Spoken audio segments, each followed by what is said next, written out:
reason why I got involved in this organization was because of what it done for me. And the only way, best way I can explain that is when I first came across Beyond Recovery, I was in Only prison, and at that time, it wasn't really a good place for me because of the fact that I was in prison and I had a lot in my mind and I had a lot of things going on, and the way that I perceived myself and the way that I thought I was supposed to be was from like a negative place.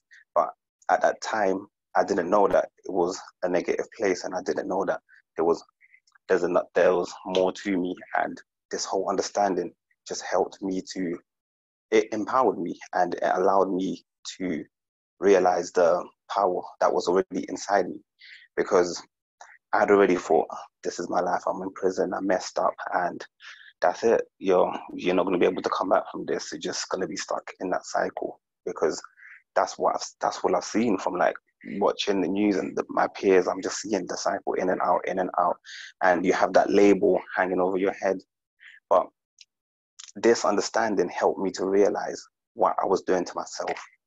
What I mean by that was I was putting these labels like, oh, inmate, like I'm a bad person and I should suffer and I should be punished. I was doing all of that to myself by the way that I was viewing myself and the way that I was labeling myself. But without this understanding, I wouldn't have realized that I was doing that to myself.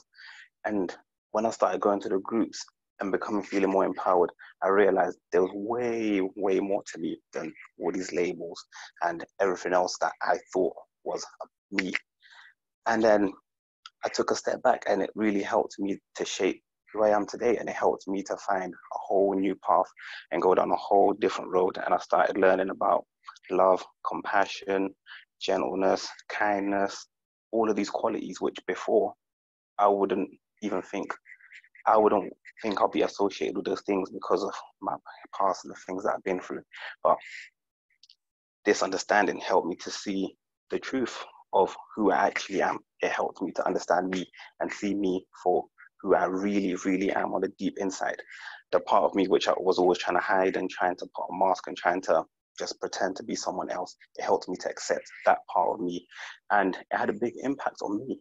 And I wanted to just share that with others and enlighten others and empower others and help them to realize that there's way more to life than what they may think. We all thought we were the only ones. We all thought we were different. We all thought it was just us.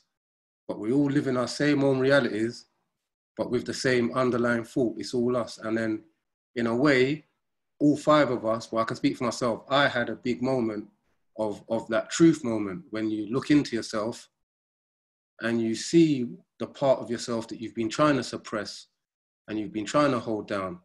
And that when you don't suppress it and don't hold it down, that flourishes into the most beautiful thing that you've ever seen in your life. And it's you.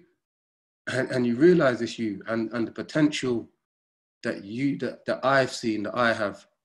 And just from the other day, realizing that me just telling my story and what I'm feeling from how I see it, that has an impact on people. So that again makes me know that my beauty can shine for others to shine their beauty, because we are all the same. I'm nothing special.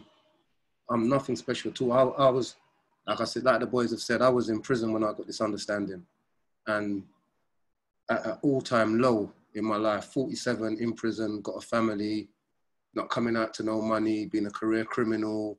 It was all stress. But I found a way of having the same situation and being behind the door, but feeling probably more freer and more alive than I've ever felt in my life. And I was still in my cell. And I realized that it's strange because it comes in stages. Because when I was in there, I sort of used it for what I needed it for. Because I was depressed in there all the time and I was down. So my truth was, that's where I was. Then when I realized I didn't have to live that truth, then that sort of expanded. And then once I've come out now and I've spoke at the conference, that's expanded my truth again. And I've dropped into a quieter space in my mind, which has allowed me to tackle some of the biggest issues, what another mistruth, the biggest issues that I thought made up my life and made me me, when those are all just incidents that happened and they're in the past and that's finished. What is essentially me is the same me, the same thing that I was born with.